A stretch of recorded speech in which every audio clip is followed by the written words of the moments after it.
passwordnya, kemudian klik catat kasus konfirmasi. Nah, catat kasus konfirmasi baru ya, kemudian pilih tanggal hasilnya keluar, misalnya tanggal 25 ya, kemudian pilih selanjutnya. Nah, kalau sudah seperti ini, kalau tanda seperti teropong itu teman-teman langsung memilih koordinatnya otomatis. Kemudian tapi kalau teman-teman memilih tanda seperti paku, teman-teman bisa mengedit mau pilih daerahnya di mana, misalnya di bawah laut ya. Kemudian klik pilih. Nah, seperti ini. Nah, sudah muncul titik koordinatnya. Kemudian NIK harus diisi 16 digit. Ini NIK pura-pura ya, enggak benar. Kemudian ini namanya sesuai dengan KTP. Nah, seperti ini ya. Kemudian tanggal lahir, karena dia pakai KTP kan pasti ada tanggal lahir ya. Tanggalnya diisi sesuai dengan tanggal lahir di KTP-nya. Ya. Pilihnya seperti ini ya. Nah, misalnya umurnya 22 tahun, jenis kelaminnya perempuan, alamatnya harus sesuai dengan alamat KTP. Misalnya alamatnya di Bentok kelurahan apa misalnya. Tapi kalau alamat domisilinya sama, tinggal klik aja tombol alamat domisili sama. Kemudian nomor handphonenya diisi pakai kode biasa ya, pakai 08. Kemudian klik selanjutnya. Nah, dia sebagai apa? Tanggal wawancara kasus konfirmasinya tanggal berapa? Misalnya tanggal 25 juga. Kemudian kasus konfirmasi ini pilih kasus konfirmasi, kemudian klik simpan. Kalau sudah muncul selesai. Ini belum selesai teman-teman, masih panjang lagi tugas kita ya. Nah, Litani ini punya kontak erat kan? Nah, kita input kontak eratnya. Litani lokasi paskes nggak usah dirubah-rubah. Kemudian tanggal wawancara ini bisa dirubah. Misalnya tanggal wawancaranya tanggal 26 ya, dari kasus konfirmasi tadi. Nah, koordinat lokasi sama dengan yang tadi. Kalau nginputnya di kantor, bukan di tempat langsung, teman-teman bisa pakai tombol yang kayak paku ya. Kemudian klik pilih. NIK juga wajib diisi sama dengan kayak tadi. Nah, 16 digit ya. Kalau belum 16 dia nggak berubah jadi warna biru. Ini udah 16. Kemudian nama sama sesuai dengan KTP. Saya namanya Isuna. Kemudian tanggal lahirnya tanggal berapa, sama ya pilihannya. Oke, umurnya otomatis langsung. Jenis kelaminnya apa dipilih, perempuan. Kemudian alamat KTP diisi. Misalnya Mentok. Ternyata alamat domisilinya bukan di Mentok, bukan di alamat tersebut, tapi misalnya di Tanjung. Sama aja ya sebenarnya, Mentoknya di mana ini, misalnya di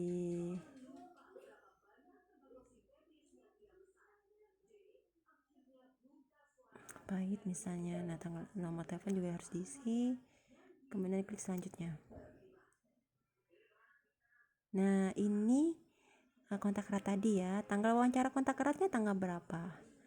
Misalnya tanggal berapa? 26 juga. Kemudian tanggal kontak dengan kasus konfirmasinya kita tanyakan ya, pasti dapat data ini ya. Misalnya tanggal 23 dia kontak dengan kasus konfirmasi.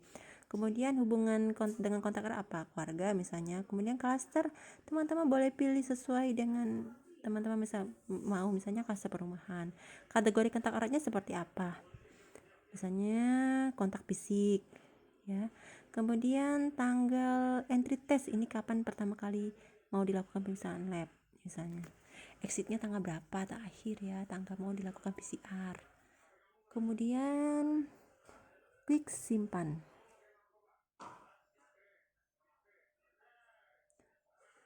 Setelah ya, klik simpan.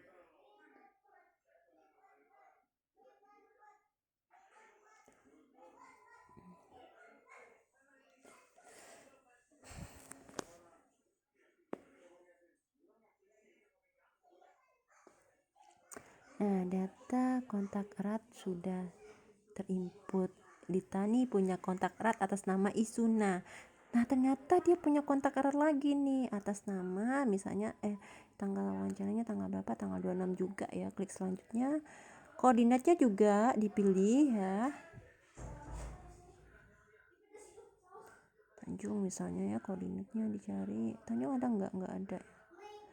Ini sesuai dengan sinyal juga ya kalau mau cari koordinatnya.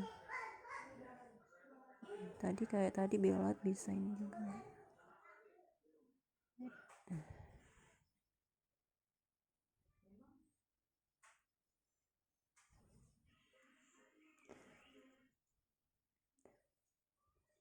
Kita pilih, klik pilih ya. Nah, NIK juga diisi lagi.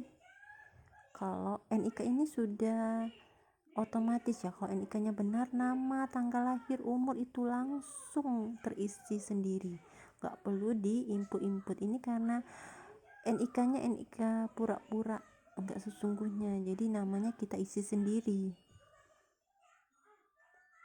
Tanggal lahirnya misalnya tahun 2002, jadi 19 tahun, umurnya laki-laki ya. Alamat KTP-nya misalnya mentok lagi, alamat domisilinya sama, nomor teleponnya diisi juga. Kemudian klik selanjutnya. Nah, kelompok klasternya, tanggal wawancaranya tanggal berapa? Tanggal 26.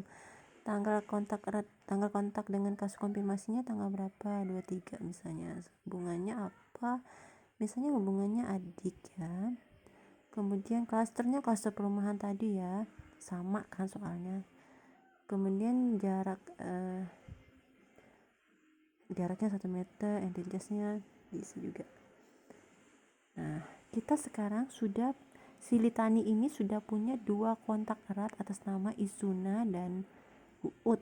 Nah, tugas kita sekarang memantau secara hariannya. Tanggal kunjungannya, misalnya tanggal kunjungan itu bisa diedit ya, sesuai dengan hari di mana kita mulai melakukan kunjungan. Biasanya kalau tanggal diedit saja ya. Kemudian karantina mandiri misalnya di rumah, apakah dia melakukan pemeriksaan lab tanggal 26 misalnya, tanggal kunjungan ulangnya ya, dilakukan pemeriksaan lab. Tanggal pemeriksaannya tanggal berapa? Tanggal 26 juga. Apa jenis metode pemeriksaannya apa? Nah, simpan ya. Seharusnya yang pertama antigennya itu saya salah kliknya. Nah, yang pertama untuk kontak erat Litani atas nama Isuna sudah terpantau 1 hari. Kalau di website itu terbaca sudah dipantau selama 1 hari.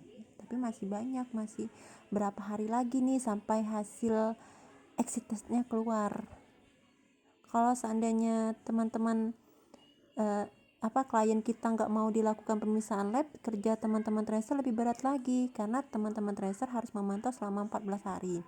Tapi kalau seandainya kliennya mau dilakukan pemeriksaan swab, antigen dan PCR, kerja kita nggak berat, hanya sampai hasil swabnya keluar ya, begitu ya.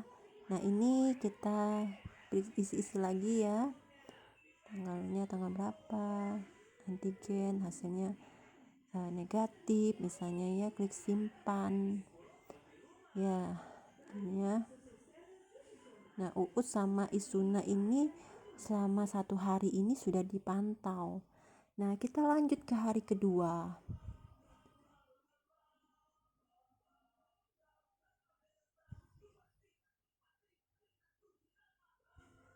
Misalnya hari keduanya ternyata kliennya mau bergejala misalnya. Kita klik gejala. Kalau dia bergejala, yang kita isi tambah banyak lagi, karena kita harus menanyakan gejala dan tandanya seperti apa. Misalnya saya pilih panas, demam, batuk ya, kemudian pilek. Nah, gejala lain kalau seandainya ada bisa diisi, misalnya dilakukan pemeriksaan lab, belum dilakukan ya. Nah, yang kedua dia berubah jadi kuning karena tadi dia bergejala ya. Tadi nggak dilakukan pemeriksaan lab ya, ini pura-puranya dilakukan pemeriksaan lab. Apakah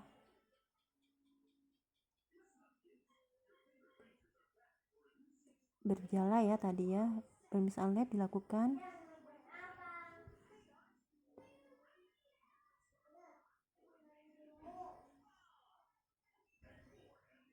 Kemudian PCR-nya keluar hasil nih, ternyata positif hasilnya, simpan ya. Nah, kalau seandainya hasilnya udah keluar, ternyata hasilnya positif, artinya si Usuna ini naik menjadi kasus konfirmasi. Yang artinya, nah, kolom yang lain itu udah otomatis terblok, nggak perlu dipantau lagi. Tapi teman-teman tracer harus mencari kontak erat kasusnya Isuna ini. Nah, ini kita lanjut yang Uut ya. Uut kan belum selesai nih dipantau.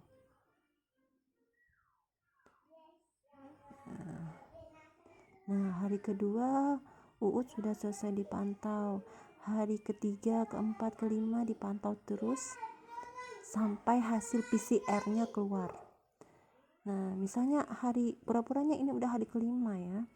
PCR-nya keluar. Ternyata hasilnya negatif. Klik simpan dan